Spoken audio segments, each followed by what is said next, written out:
হুজুর। জি হুজুর মানে পারি, বলেন জি হুজুর মানে। এখন যে মাত্র বললাম অর্থ পারনি, চিন্তা ফিকির ছাড়া সরাসরি বলে দিলাম না হুজুর মানে অর্থ আমি পারি না। বলেন অর্থ আমি পারি। এটা বলার পরে হুজুর আরো রাগ করলেন। বেচারা যখন রাগ বাড়ে, আমার কম্পন খিতা কমেনি না বাড়ে, মোটামুটি শিখন গাম বের হওয়া শুরু হয়েছে। আমি অনুভব করছিলাম গেঞ্জি ভিজিয়া মনে হয় নিজের পায়জামাও ভিজতে ছিল, এমন একটা ভাব মনে হয়েছিল। যে মাত্র বললেন অর্থ পারনি, আমি বললাম না হুজুর অর্থ পারি না। হুজুর রাগ করে বলেন, দৌড়ায় হাদিস পাস করছো, কিতাব হইরা তুমি কালিমার অর্থ পারো না। আমি বললাম হুজুর আপনার কাছে শিখতে এসেছি। মহিলারা বললে মামলা হইতে পারে, আসতে পারে। আরো জোরে একসাথে বলুন সুবহানাল্লাহ। হইছে না? আবার জোরে বলুন সুবহানাল্লাহ। যে মাত্র আমি বললাম হুজুর আপনার কাছ থেকে অর্থ শিখতে আসছি, এমনি হুজুর মুস্কি হাসি দিয়ে আমার দিকে তাকালেন। আমার অনুভব হয়েছিল হুজুরের রাগ একটু কমছে, একটু। আমি যে মাত্র বললাম হুজুর শিখতাম আইছি আপনার কাছে, শিখতে এসেছি। হুজুর এবার কয় তাইলে শুনো, আমার মতো সিরাজুল ইসলামের চেয়ে তোমার মতো তালিবে ইলমের দাম আল্লাহর কাছে অনেক বেশি। সুবহানাল্লাহ। এই কথা বলে আল্লাহর ওলি যিনি এক বছর 2 বছর নয় 60 থেকে 65 বছর বুখারী শরীফের দর্শ দিয়েছিলেন, হাদিসের ভান্ডার যার ভিতরে আল্লাহু আকবার বলে 140 বছরের পরে হায়াত পেয়েছিলেন। সুবহানাল্লাহ বলবেন না? আর 60 বছরের উপরে বুখারী শরীফ শাইখুল হাদিস হিসাবে বুখারী শরীফের দর্শ দিয়েছিলেন। অনেকগুলি হাদিস বললেন, এর মধ্যে একটা হাদিসের অংশের বাংলাটা বলে হুজুর বলছিলেন, তুমি হইলা তালিবে ইলম শিখার জন্য আসছো, তোমার দাম আল্লাহর দরবারে আমার চেয়ে বেশি, কেন জানো নি? আমি কই না হুজুর, একবার জানি কই হইতে গেছে, আরো কই জানি না হুজুর, জানি না। এবার হুজুর এই কই শোনো, তালিবে ইলম যখন রাস্তা দিয়া বের হয়, আল্লাহর নূরের তৈরি ফেরেশতারা তাদের পায়ের নিচে নূরের ডানা, নূরের পাখা, নূরের পর বিছাইয়া দেয়। সুবহানাল্লাহ। এমপি মন্ত্রী কোথাও গেলে লাল গালিচা সংবর্ধনা দেয়, আর তালিবে ইলম রাস্তা দিয়া গেলে একদিন 2 দিন না। আমার নবী কয় সব সময় 24 ঘন্টায় যখন যেদিকে যায়, শুধু লাল গালিচা নয়, আল্লাহর নূরের তৈরি ফেরেশতারা তাদের ডানা, তাদের পর, তাদের পাখা তালিবে ইলমের সম্মানার্থে তাদের পায়ের নিচে বিছাইয়া দেয়। সুবহানাল্লাহ। আচ্ছা এবার বুঝা জবাব দিয়ে, এখন আমার কম্পন কি আগের মতো বাড়তেছে? কথা বললে যে এখন আমার খাঁকুনি কিটা আগের চেয়ে বাড়তেছে না কমতেছে? কারণ হুজুরের কথাগুলিতে এখন আমার পক্ষে, বলেন আমার পক্ষে। আমি বললাম হুজুর আপনার কাছে শিখবো তর্জমা, কালিমার অর্থ শিখতাম। এবার হুজুরের তর্জমা শুরু করছে, খেয়াল করেন, লা ইলাহা ইল্লাল্লাহ, এর শাব্দিক অর্থ হলো আল্লাহ ছাড়া কোনো মাবুদ নাই। এটা যেটা আমরা পারি জানি, বলেন না? আমিও পারি। তো আমি মনে মনে কই আহা, এই অর্থ তো আমি পারতাম, এটা যদি বলতাম তাইলে তো হুজুরের কাছে আমার একটু দাম বাড়তো, একটু দোয়া পাইতাম। এরপরে হুজুরে কই মুহাম্মাদুর রাসূলুল্লাহ, মুহাম্মদ সাল্লাল্লাহু আলাইহি ওয়াসাল্লাম আল্লাহর রাসূল। আমি কই হ্যাঁ, এটাও তো পারতাম, কইলাম না কেন হুজুরের সামনে? কইলে তো দোয়া পাইতাম আরো। আর তর্জমাটা শেষ কইলেই এবার কি কথাটা বলছে শুনেন। কই বেটা শোনো, এই অর্থই কিন্তু শেষ না, আরো অর্থ আছে। আমি মনে মনে কই আল্লাহ বাঁচাইছে কইছি না জানে, কারণ আমি যে অর্থ পারি ইটা অর্থ যদি কইলাইতাম, এখন যদি হুজুরে কইল যে আরো অর্থ আছে হিটা যদি আমার জিগাইতো কেমনে কইতাম, কইছি না জানে আল্লাহ বাঁচাইছেন, শুকরিয়া আদায় করলাম। এবার আমি বললাম হুজুর আরো অর্থ কি আছে ওইগুলি তো জানতাম শিখতাম। এবার হুজুরে বলেন শোনো, এতক্ষণ আমি যা বললাম এইগুলি তো কেবলমাত্র শাব্দিক অর্থ, কালিমার শাব্দিক অর্থ বললাম। শোনো বাবা, এই শাব্দিক অর্থই শেষ না, কালিমার একটা ব্যাখ্যা আছে, বিশ্লেষণ আছে, তাকাজ আছে, একটা নতিজা আছে, ফলাফল আছে। আমি বললাম হুজুর ফলাফলের তর্জমাটাকে একটু বলেন না। হুজুরে কই শোনো, লা ইলাহা ইল্লাল্লাহ এর মানে হলো আল্লাহ ছাড়া মাবুদ নাই, এর মূল নতিজা হলো আল্লাহ। আমার মতে মত না, তোমার মতে মত। মুহাম্মাদুর রাসূলুল্লাহর মূল নতিজা হলো, ফলাফল হলো আমার পথে পথ না, নবীর পথে পথ। এক কথাই শুনে রাখো, লা ইলাহা ইল্লাল্লাহ মুহাম্মাদুর রাসূলুল্লাহ এর মূল কথা হলো আল্লাহ। আমার মতে মত না, তোমার মতে মত। আমার পথে পথ না, নবীর পথে পথ। জোরে বলেন সুবহানাল্লাহ। নারায়ে তাকবীর। কইছে না ভাই, কইছে না নারায়ে তাকবীর। আমরা তো আল্লাহ রস কই, আমি কইছি নারায়ে তাকবীর, আপনারা একটা কইছেন কারি সাহেব না আল্লাহু আকবার কইছেন। হুজুর কই হুজুরের জন্য তাকবীর আল্লাহর জন্য দিতাম, তাকবীর আল্লাহর জন্য কই। আল্লাহর বান্দা আইছেন হিসেবে আল্লাহর কথা স্মরণ হইছে একটু বেশি কইরা। নারায়ে তাকবীর। দ্বীন ইসলাম জামিয়া ইসলামিয়া সোনামপুর মাদ্রাসা। নারায়ে তাকবীর। কারি আব্দুল মতিন সাহেব হুজুরের আগমন এলাকাবাসীর পক্ষ থেকে নারায়ে তাকবীর। আলহামদুলিল্লাহ। ওয়া আম্মা বিনিআমাতি রাব্বিকা ফাহাদ্দিস হিসেবে বলছি আল্লাহর নিয়ামত কোরআনুল কারীম, এটা আল্লাহর সবচেয়ে বড় যত নিয়ামত আছে এর মধ্যে একটি নিয়ামত। বলেন বড় নিয়ামতের একটা নাম কোরআনুল কারীম। বলেন বড় নিয়ামতের একটা নাম। আরে ভাই আমার বলেন না কোরআনুল কারীম। এই কোরআনুল কারীম যার কোরআন কার কালাম? ওই যে একটু আগে কাসেমি সাহেব হুজুর বলছিলেন না আল্লাহ বড়, আল্লাহ ছোট না বড়? আল্লাহ আকবার, আল্লাহ সবচেয়ে বড়। আল্লাহর কালাম যার ভিতরে যায় আল্লাহ তারেও বড় বানায় দেয়, কারণ আল্লাহর কালাম যার ভিতরে যায় তারেও আল্লাহ তাআলা কি বানায় দেন? আমার বড় ভাই কারি আব্দুল মতিন সাহেব হাফিজাহুল্লাহ কোরআনুল কারীমের তিলাওয়াত যখন করেন, আমার অনুভূতি বলছি আমি, আমার অনুভূতি হলো এমন, আমার তো মনে হয় যেন আল্লাহ কোরআন এই মুহূর্তে নাজিল করতেছেন আর তিনি যেন দেখে দেখে তিলাওয়াত করছেন। আল্লাহু আকবার বলেন। আমাদের সিলেটের এই এক মহাপুরুষ আমাদের মধ্যে হাজির হয়েছেন। আল্লাহ আমার বড় ভাই কারি আব্দুল মতিন সাহেব দামাত বরকাতুহুমের হায়াতে, লিসানে, জবানে, জিসিমে আল্লাহ পরিপূর্ণ বরকত নসিব করেন। সবাই বলে আমিন। আসুন আমরা আমিন আমিন।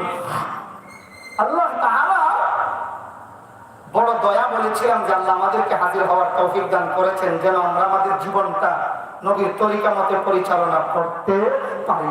এই মর্মে বড় হুজুর রহমাতুল্লাহি আলাইহি থেকে শ্রবণকৃত একটা দৃষ্টান্ত আপনাদের সামনে পেশ করেছি। তো পুরো আলোচনার মূল কথা কি পাইলাম? মুহাম্মাদুর রাসূলুল্লাহ এর মূল কথা বড় হুজুর কি বুঝাইলেন? আল্লাহ আমার মতে মত না, তোমার মতে মত। আমার পথে পথ না, নবীর পথে পথ। বলেন আমার মতে মত না, তোমার মতে মত। আমার পথে পথ না, নবীর পথে পথ। আমার সব কাজ, আমার পোশাক, আমার লিবাস, আমার কথা, আমার খাওয়া, আমার দাওয়া, আমার চলা, আমার ফেরা, আমার ঘুম, আমার চুল, আমার সব কিছু হবে নবীর তরিকা মতে। বলেন বলেন কার তরিকা মতে? এটাই লা ইলাহা ইল্লাল্লাহ মুহাম্মাদুর রাসূলুল্লাহ। এটাই মূল কথা, লা ইলাহা ইল্লাল্লাহ মুহাম্মাদুর রাসূলুল্লাহ। আমি মুসলমানের সন্তান, কালিমা পড়েছি। আমি সেলুনে গেলে নাকি তার শিল বেড়াই জিগায় চুল কি ডিজাইন হবে, আমি বলি 2.5 তালা আর 3 তালা। এটা আমার নবীর তরিকা? বলেন এটা আমার নবীর তরিকা? আচ্ছা বলুন তো দেখি, আমাদের সমাজে 2.5 তালা 2 তালা 3 তালা এই ফ্যাশনের চুল কাটনেওয়ালা যুবক নাই আমরা সমাজে? এটা বলার আগে আরেকটা সহজ দৃষ্টান্ত শোনায়। নরসিংদীর মনোহর দিতা নাই এক মাহফিল করে, রাত 12টার পর খানা খাইতে গেলাম এক রুমে সালাম দিয়ে ঢুকলাম। 2-3 জন যুবক আমাদেরকে দেখে দাঁড়িয়ে গেল, দাঁড়ায় আমাদেরকে কয় হুজুর বসে। আমি এদেরকে দেখে যেই শব্দটা বললাম, এরা আমারে বলছে হুজুর বসেন। আমি বললাম না না হযরত আপনারা বসেন। আচ্ছা বলুন তো দেখি, আমাদের দেশে হযরত শব্দটা সব লোকদের নামেই ব্যবহার করা হয়? কোন ডাক্তারের নামে, কোন মাস্টারের নামে, কোন ইঞ্জিনিয়ারের নামে, কোন প্রধানমন্ত্রীর নামে? হযরত প্রধানমন্ত্রী অমুক জায়গায় আসবেন, এই জাতীয় শব্দ কোনদিন দেখছেন কোন পোস্টারে লেখা? কোথাও লেখা হয় না। একমাত্র এই বাংলাদেশের স্বতন্ত্র সম্মান সূচক সবচেয়ে বড় শব্দটা, এই শব্দটা আমরা ব্যবহার করি হযরত উলামায়ে কেরামদের নামের সাথে। কথা বলেন ঠিক কিনা? আমি যেই মাত্র বললাম হযরত আপনারা বসেন, এরা আশ্চর্য হয়ে আমার দিকে তাকিয়ে বলে হুজুর আপনি কি আমাদেরকে, একজন যাইতে পারেন না, এটা বন্ধ করতে পারেন না, আপনি কি আমাদেরকে আলিম মনে করেছেন? আমি বললাম জি হযরত আপনাদেরকে আলিম মনে করলাম। হুজুর কেমনে বুঝলেন? আমি বললাম আপনাদের গায়ে সুন্নতি লিবাস, মাথার মধ্যে পাগড়ি, আবার দেখলাম পায়জামাও যে পরছেন এইটা টাকনুর উপরে। বলেন পায়জামাও যে পরছে এটা আবার টাকনুর উপরে। আল্লাহর নবী হাদিস শরীফে বলেন মা আসফালা মিনাল কাবাইনি মিনাল ইজারি ফিন্নার। পায়জামা বা লুঙ্গির যেই অংশ টাকনুর নিচে যাবে ওই জায়গাটা যাবে বেহেশতে। হ্যাঁ বলেন না, বলেন না। ফিন্নার বলছে নবী, ফিন্নার মানে জাহান্নামে যাবে। বলেন যাবে কোথায়? আল্লাহর নবী আরো সুন্দর করে বলেন সালাসাতুল লা ইউকাল্লিমুহুমুল্লাহু ইয়াওমাল কিয়ামাহ ওয়া লা ইয়ানজুরু ইলাইহিম ওয়া লা ইউযাক্কিহিম আল মুসবিল ওয়াল মান্নান ওয়াল মুনাফিকু সিলাতাহু বিল হালবিল কাযিব। আল্লাহর নবী কয় যারা 3টা কাজ করে তাদের জন্য 3টা শাস্তি। বলেন যারা 3টা কাজ করে তাদের জন্য কয়টা শাস্তি? সালাসাতুন লা ইউকাল্লিমুহুমুল্লাহ, এক নম্বরের শাস্তি হাসরের ময়দানে ওই 3 দল মানুষের সাথে আমার আল্লাহ কথা বলবেন না। আল্লাহ যদি কথা না বলেন রাগ করে ফেলেন হাসরের ময়দানে, মুক্তি পাওয়ার কোন ব্যবস্থা ছিল? ভাই বলেন না, কথা বলেন না, আসেনি ব্যবস্থা? ওয়ালা ইয়ানজুরু ইলাইহিম, 2 নম্বরের শাস্তি হলো আমার আল্লাহ রহমতের দৃষ্টিতে ওই 3 দলের দিকে তাকাবেন না। 3 নম্বরের শাস্তি ওয়ালা ইউযাক্কিহিম, আল্লাহ ওই 3 দল মানুষকে গুনাহ থেকে পবিত্র করবেন না, অর্থাৎ গুনাহ মাফ করবেন না। কয় দল? 3টা শাস্তি বলা হলো। দলটি কে কে একটু শুনেন। আল মুসবিল ওয়াল মান্নান ওয়াল মুনাফিকু সিলাতাহু বিল হালফিল কাযিব। 1 নম্বরে হলো আল মুসবিল, অর্থাৎ যারা টাকনুর নিচে পায়জামা প্যান্ট পরে এদের জন্য 3টা শাস্তি। আল্লাহ তাআলা কথা বলবেন না, রহমতের দৃষ্টিতে তাকাবেন না, গুনাহ থেকে পবিত্র করবেন না। এর মধ্যে 1 নম্বরে হলো আল মুসবিল, অর্থাৎ টাকনুর নিচে যারা কাপড় পরে, এই যে উঁচা জায়গাটা, এর নিচে যারা পাঞ্জাবি পরে, লুঙ্গি পরে, প্যান্ট পরে, পায়জামা পরে, এবার একটু বুঝে থাকতে পারবেন এই প্রথম রোগের রোগী আমাদের বৃহত্তর গোলাপগঞ্জ, ঢাকা দক্ষিণ এলাকায়, হুনামপুর এলাকায় মনে হয় নাই। আর না না থাকতে জোরে কর, শাস্তিটা কি বুঝছেন?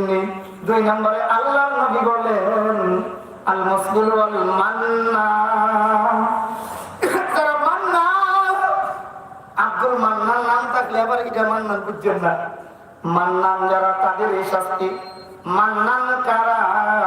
ওই দান কইরা ফুটা দেয় যারা, আসেনি এমন লোক। মসজিদের হাউস থেকে পানি আনতে গেছে, গিয়ে দেখে গেট তালা দেওয়া। ইমাম সাহেব হুজুর শুয়া রয়েছেন, অথবা মাদ্রাসার মুতামিম সাহেব শুয়া রয়েছেন। বলছে হুজুর গেটটা একটু খুইলা দেন। ইমাম সাহেব বলতেছেন ভাইজান সব সময় পানি নেন, আমাদের কোনো বাধা নাই, কিন্তু এখন মুয়াজ্জিন সাহেব এক জায়গায় চলে গেছে, ভুলবশত চাবিটা পকেটে করে নিয়ে গেছে, এমন হয়নি মাঝে মধ্যে? মুয়াজ্জিন সাহেব চাবিটা নিয়ে গেছে, এখন খুলতে পারবো না। এমনি আমরা সমাজে এমন কিছু লোক আছে কয় দান করবার সময় আমার কাছে যা, আর যাইতেন না দান করতাম গেলে খবর আছে, এমন কিছু লোক নাই? এর নাম মান্নান। কোন এর নাম? আবার কোন এর নাম? মান্নান। দান কইরা ফুটা দেয়, দান কইরা। আল্লাহর নবী কয় এদের তিনটা শাস্তি। বলেন এদের কয়টা শাস্তি? 3 নম্বর দল হলো আল মুনাফিকু সিলআতাহু বিল হালফিল কাযিব। যারা মাল বিক্রি করার সময় মিথ্যা কসম খায়। একজন গেছে এই টিস্যু বস্তা আনার জন্য, গিয়া বলছে ভাই এটার দাম কত? ও ভাই দাম হলো 70 টাকা। আরে ভাই 70 টাকা মানে? ও ভাই কিনছি ওই 65 টাকা দিয়ে, আল্লাহর কসম 65 টাকা দিয়ে কিনছি, তোমার জন্য মাত্র কয় টাকা লাভ? কিনছে মাত্র 45 টাকা দিয়া। কসম খাইয়া কয় আল্লাহর কসম এটা কিনছিলাম 65 টাকা দিয়া, 5 টাকা মাত্র লাভ দাও। এই যে কসম খাইলো, মিথ্যা কসম, আল্লাহর নবী কয় তাদের শাস্তি কয়টা? আল্লাহ কথা বলবেন না, আল্লাহ রহমতের দৃষ্টিতে তাকাবেন না, গুনাহ থেকে পবিত্র বানাবেন না। এই জন্য সাবধান, খুব খেয়াল করে আমাকে আপনাকে কাজ করতে হবে। বলছিলাম সর্বময় ক্ষমতার অধিকারী একমাত্র কে? মাশাআল্লাহ, সবাই বলি একমাত্র কে? এই জন্য এই মালামাল সবকিছু নিয়ে বাহাদুরি করতে নাই, কারণ ক্ষমতার মালিক একমাত্র। আবার কোন একমাত্র? আল্লাহর হাতে সব ক্ষমতা। দীর্ঘদিন আগে আল্লাহর এক বান্দা বড় সুন্দর করে বলেছিল, লেখা রাখেন, লেখা রাখেন, আজকে যে পুলিশেরা আমাদেরকে পিটায়, এই ঠিক এই পুলিশেরাই আবার তাদেরকে পিটাবে। বাস্তবতা আছে কিনা একটু বলেন না? তাবারাকাল্লাযী বিয়াদিহিল মুলকু ওয়া হুয়া আলা কুল্লি শাইইন কাদির আল্লাযী খালাকাল মাউতা ওয়াল হায়াতা লিয়াবলুয়াকুম আইয়ুকুম আহসানু আমালা ওয়া হুয়াল আজিজুল গফুর। সবকিছুর মালিক কে? আল্লাহ। আমরা জন্য কোরআনুল কারীমের সূরাতুল হুদের 6 নম্বর আয়াতের প্রথম অংশ তিলাওয়াত করেছি। এই আয়াতে আল্লাহ তাআলা বলেন, বান্দা পৃথিবীতে যত প্রাণী আছে, ওমা মিন দাব্বাতিন ফিল আরদি ইল্লা আলাল্লাহি রিজকুহা। দাব্বা শব্দের অর্থ তাফসীরের কিতাবে লেখছেন মা ইয়াদুব্বু ফিল আরদ। জমিনে যত কিছু বিচরণ করে সব জিনিসের রিজিকের জিম্মাদারি একমাত্র আল্লাহর হাতে। বলেন একমাত্র কার হাতে? এই আয়াতের তাফসীরে লেখা হয় রিজিক কাকে বলে? মা হুয়ার রিজক। আমরা তো রিজিক বলতে বুঝি চা, এই পানি, খাবার, ভাত, তরকারি, রুটি, এইগুলিকে রিজিক বুঝে থাকি। আমি অস্বীকার করছি না, রিজিকের সর্বনিম্ন স্তর হইল খাওয়া দাওয়া, এইটাও রিজিক, আমি অস্বীকার করছি না।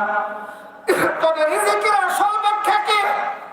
তাফসীরের কিতাবে উল্লেখ করা হয় কুল্লু মা ইয়ানতাফিউ বিহিল ইনসান ফাহুয়া রিজকুন মিন খায়রাতিদ দুনিয়া ওয়াল আখিরাহ ওয়ার রিজকু কিসমান রিজকুন ইয়াতলুবুল আবদু ওয়া রিজকুন ইয়াতলুবুল আবদা। আগের দালের উপরে ফেস আর পরের দালের উপরে জবর। আল্লাহর কই বড় সুন্দর করে লেখা, রিজিকের সংজ্ঞা কি? কুল্লু মা ইয়ানতাফিউ বিহিল ইনসান, মানুষ জিনিসের দ্বারা উপকৃত হয়, সব জিনিসকেই রিজিক বলা হয়। রিজিকের অর্থ শুধু খাবার না। যেমন আমরা সাক্ষাৎ করলে অনেক সময় বলি, ভাইজান দোয়া করেন, রিজিকে থাকলে ইনশাআল্লাহ সামনের মাহফিলে সাক্ষাৎ হবে। এই যে সাক্ষাৎ, আল্লাহর সাথে সাক্ষাৎ আর মুসাফা, এটাও একটা নিয়ামত, এটাও হলো রিজিক। কথা বলেন ঠিক কিনা? যেমন আমার নবী এক হাদিসে বলেন, যেই হাদিস আমরা পেশ করেছিলাম, নিয়ামাতান মাকবুলুন ফীহিমা কাসীরুম মিনান নাস, আস-সিহহাতু ওয়াল ফারাগ। আল্লাহর নবী কয়, উম্মত শুনে রাখো, আমার উম্মত সব সময় দুইটা নিয়ামত আর রিজিকের মধ্যে ডুবে থাকে। খেয়াল করতেছেন তো কথা? নিয়ামাতানে মাকবুলুন ফীহিমা কাসীরুম মিনান নাস, ওই মানুষ সব সময় দুইটা নিয়ামতে ডুবন্ত থাকে, দুইটা রিজিকের মধ্যে। as-sihhatu wal farag, এক নাম্বার হলো সুস্থতা। এটা বড় নিয়ামত, বড় রিজিক। সুস্থতাকেও হাদিসে রিজিক বলা হয়েছে। as-sihhatu wal farag, বড় নিয়ামতের মধ্যে, বড় রিজিকের মধ্যে একটা রিজিকের নাম হলো অবসর পাওয়া। অবসর, অবসর টাইম পাইয়া নানা দাদা পাঞ্জাবিও সাদা, লুঙ্গিও সাদা, জুতাও সাদা, টুপিও সাদা, দাড়িও সাদা, মুছও সাদা, বুড়ো সাদা, সব সাদা। কিন্তু তাই সাদা টিভি দেখুন না, রঙিন টিভির সামনে গিয়া বোয়া ইলাকান বুড়া মানুষ মনে আমরা বাংলাদেশে নাই। আজকে বইকে জোরে কোন আছে কিনা? নাতি গিয়া কয়, 7 বছর নাতি গিয়া কয়, ও নানা, ও দাদা, দোকানে তুমি কিতা করো? অবসর সমতা নাই। তাই অবসর কোম্পানির ম্যানেজার, হ্যাঁ সময়টা কারাই তো আর কোনো কাম পাই না, ওই রঙিন টিভি দিকে রঙ্গমের নাচন দেখা সময় কাটায়। অথচ আমার নবীজি কই, পৃথিবীতে যত রিজিক আর নিয়ামত আছে, নিয়ামাতানে, নিয়ামাতুন এক নিয়ামত, নিয়ামাতানে দুইটা নিয়ামত, বলেন না, নিয়ামাতানে দ্বিবচন, তাসনিয়ার সিগা, দুইটা নিয়ামত। নিয়ামাতানে মাগবুনুন ফীহিমা কাসীরুম মিনান নাস, যে অধিকাংশ মানুষ এই দুইটা নিয়ামতের মধ্যে, রিজিকের মধ্যে ডুবন্ত আছে। as-sihhatu wal farag, এক নম্বর হলো শরীরের সুস্থতা, 2 নম্বরে হলো ফারাগ মানে অবসর টাইম। এই দুইটাকেও রিজিক বলা হয়েছে। বলেন এই দুইটাকেও। এরপরে বলা হয় ওর রিজকু কিসমান, রিজিক সাধারণত 2 প্রকার। বলেন আমার সাথে, রিজিক সাধারণত, ভাই আপনারা বিরক্ত হয়ে গেছে তো সবাই বলেন, রিজিক সাধারণত কয় প্রকার? রিজকুন ইয়াতলুবুল আবদু ওয়া রিজকুন ইয়াতলুবুল আবদা। এক নম্বর রিজিক হলো মানুষ যে রিজিক তালাশ করে, কাসসারাবি ওয়াস সিমারি ওয়াত তাআম, যেমন পানীয় বস্তু। টিউবওয়েল আইসা আপনার কাছে পানি দেবে না, আপনি টিউবওয়েলের কাছে যেতে হবে। ইয়াতলুবুল আবদু, মানুষ যে রিজিককে তালাশ করে, ওয়াসসারাব পানীয় বস্তু, ওয়াসিমার ফলমূল, ওয়াত-তাআম খাবার, এইগুলিও রিজিক। তবে এইগুলি নিম্ন স্তরের রিজিক। সর্বোচ্চ রিজিক যেগুলি আছে, এর মধ্যে একটা রিজিকের নাম হলো অবসর সময়, আর একটা রিজিকের নাম হলো শরীরের সুস্থতা। সুবহানাল্লাহ। এরপরে বলা হয় 2 নম্বরের রিজিক হলো আর রিজকু কিসমান, রিজকুন ইয়াতলুবুল আবদু ওয়া রিজকুন ইয়াতলুবুল আবদা। একটা রিজিক হলো বান্দাই তালাশ করে, যেমন পানীয় বস্তু, ফলমূল, খাবার, এইগুলি খাও নাই, আপনাকে তালাশ করবে না, আপনি তালাশ করে বের করে আনতে হবে। আর একটা হলো ইয়াতলুবুল আবদা, বান্দাই তালাশ করা লাগে না, ইসলামের পক্ষ থেকে বিধান দেওয়া, ওই বান্দারে ওই এই রিজিকে তালাশ করে বাইর করে। দৃষ্টান্তে লেখা হয় কালমিরা, যেমন ওয়ারিসের মাল। আপনার 2 ভাই, আপনারা 2 জন, বাবা মারা গেছে, আপনি মজলুম, আরেক ভাই হলো জালিম, হে আপনার সম্পদ না দিয়া দখল করে ফেলাইছে, নিজের একা নামে সব জমি খারিজ করে ফেলাইছে। ইলাকান জালিম মনে হয় বাংলাদেশে নাই, বলেন সবাই আছে কিনা? ওই জালিমে একা একা দখল করছে, আপনি আবার মারা গেছেন, আপনার ছেলে মেয়ে অথবা নাতি নাতকর এরাও যদি 5টা সিঁড়ির পরেও যদি আপনার ভাইয়ের নামে মামলা দেয়, ইসলামের পক্ষ থেকে এবং সরকারি ভাবে আইন দুটোটা আইনই আছে, সরকারি আইনও আছে, ইসলামের আইনও আছে, ওই ওয়ারিসের সম্পদ আপনার ছেলে মেয়ের বিস্তার বাড়ি করব। আল্লাহু আকবার। কারণ হক রয়ে গেছে, কারণ হক রয়ে গেছে। এই জন্য তাফসীরের কিতাবে লেখা হয় মা হুয়া রিজক, ওই রিজিক কারে কয়? জবাব হলো কুল্লু মা ইয়ানতাফিউ বিহিল ইনসান ফাহুয়া রিজকুন মিন খাইরাতিদ দুনিয়া ওয়াল আখিরাহ। দুনিয়া এবং আখিরাতের উপকারে যত জিনিস মানুষের আসে, এই সব জিনিসকেই বলা হয় রিজিক। বলেন সব জিনিসকে বলা হয় রিজিক। এর মধ্যে খাবার একটা অংশ বিশেষ মাত্র, আমরা এটাকেই মনে করি রিজিক, আর বাকিগুলি আমাদের খবরও নাই। এরপরে লেখা হয় আর রিজকু কিসমান, রিজিক 2 প্রকার। বলেন রিজিক একটা হলো বান্দাই রিজিকের তালাশ করতে হয়, যেমন ফল মূল খাবার দাবার পানীয় বস্তু এগুলি আমরা তালাশ করতে হয়। আর একটা হলো বান্দাই তালাশ করা লাগে না, কোনো না কোনো একটা ওয়ারিসের সূত্র ভাইলেও এই মালে ওই তারে বিশ্রায়া বাহির করে। 2 নম্বরটা হলো বান্দাই তালাশ করে না, এই ওয়ারিসের মাল এই বান্দাকে তালাশ করে বের করে। সুবহানাল্লাহ। তাইলে আমরা প্রথমত পাইলাম রিজিক কয় প্রকার? বলেন কয় প্রকার? রিজিকের জিম্মাদারি কার হাতে? আল্লাহর হাতে রিজিকের জিম্মাদারি। আপনার বাড়িতে আপনি মেহমান দাওয়াত করেছেন মাওলানা কারি আব্দুল মতিন সাহেবকে, আর পাশাপাশি আপনি বলছেন যে হুজুর আপনি যে আসবেন, আসার সময় আপনার সাথে আরো 10 জন মেহমান নিয়ে আসবেন। আচ্ছা, উনি আপনার বাড়িতে মেহমান হিসেবে আসতেছেন, টেনশন এখন উনার না আপনার? খানাপিনার ব্যবস্থা কি উনি করবেন আপনি? এই জগতে আমাদেরকে পাঠাইছেন কে? রিজিকের ব্যবস্থাপনার দায়িত্ব আমার আপনার কার? বলেন কার? আল্লাহ আমাকে আপনাকে দাওয়াত করে দুনিয়াতে আনছেন, ব্যবস্থাপনা কে করবেন? এই কথাটাই আল্লাহ বলেন সূরাতুল হুদের 6 নম্বর আয়াতে 12 নম্বর পারা 1ম পৃষ্ঠা 1ম আয়াত। ওমা মিন দাব্বাতিন ফিল আরদি ইল্লা আলাল্লাহি রিজকুহা। পৃথিবীতে যত জিনিস বিচরণ করে, পায়ে চলক আর বুকে বর দিয়া চলক, সব জিনিসের কিন্তু হাত পা নাই। যেমন আমরা হাত পা দিয়া চলাফেরা করি, আবার বুকের উপর বর দিয়া পানিতে চলে সাপ। কথা বলেন ঠিক কিনা?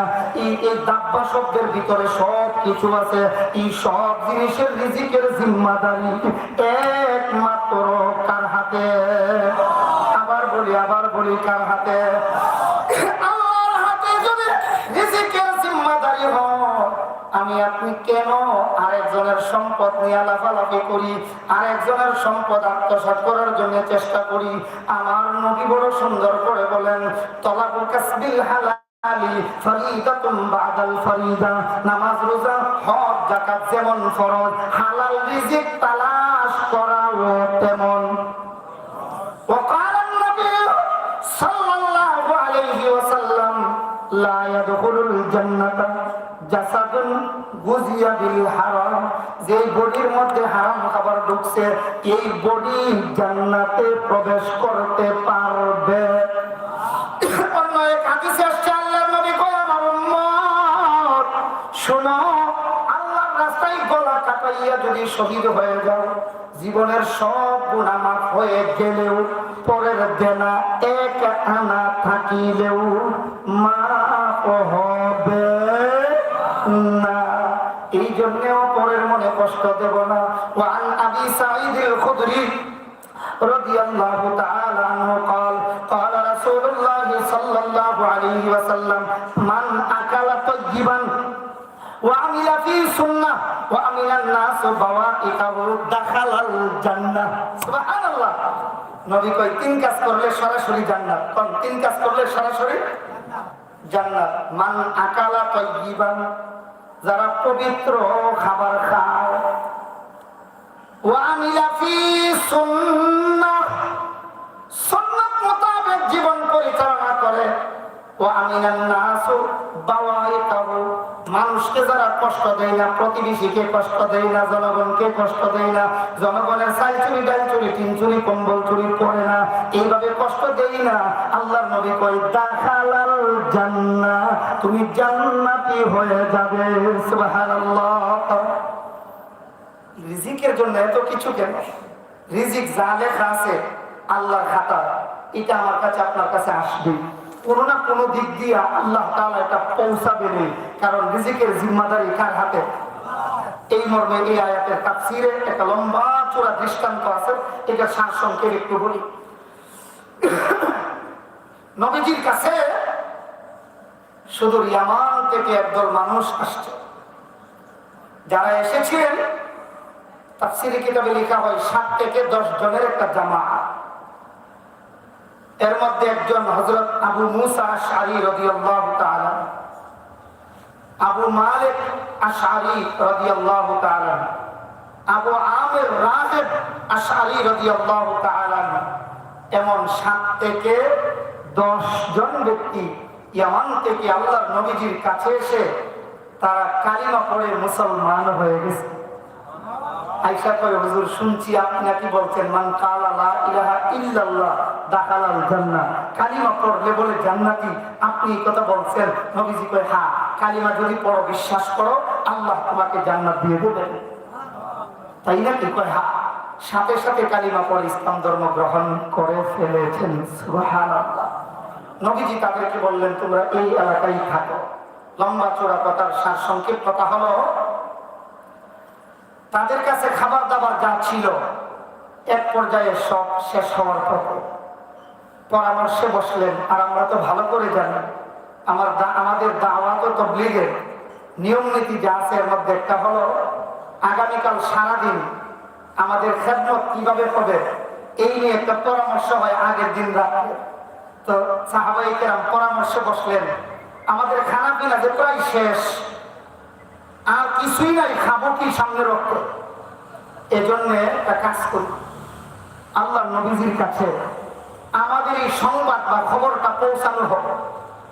পৌঁছানোর জন্য যিনি গিয়েছিলেন এর মধ্যে একজন হযরত আবু মুসা আশআরী রাদিয়াল্লাহু তাআলা। আবু মুসা নামটা মনে রাখেন, হযরত আবু মুসা। বলেন হযরত আবু মুসা, ভাই সবাই বলেন না, হযরত আবু মুসা আশআরী রাদিয়াল্লাহু তাআলা আল্লাহ নবীজির কাছে এই খবরটা দেওয়ার জন্য যে আমাদের খানা পিনা শেষ, হুজুর কেমনে কি করবো, একটু মশওয়ারা করতে আসছি। আপনারা কি বলেন? পরামর্শ করা, মশওয়ারা করা, এটাও কি তাকওয়ার পরিপন্থী? না, কখনো নয়। পরামর্শ করা তো সুন্নাত। এই জন্য আমরা পরামর্শ করে নবীজির কাছে খবর পাঠাইলেন। সাহাবী গেলেন খবর দেওয়ার জন্য, গিয়া দেখেন আল্লাহর নবীজির ঘরের দরজা বন্ধ। বলেন, নবীজির ঘরের দরজা বন্ধ। আর এই সাহাবী বাহির থেকে আওয়াজ শুনতে পায়।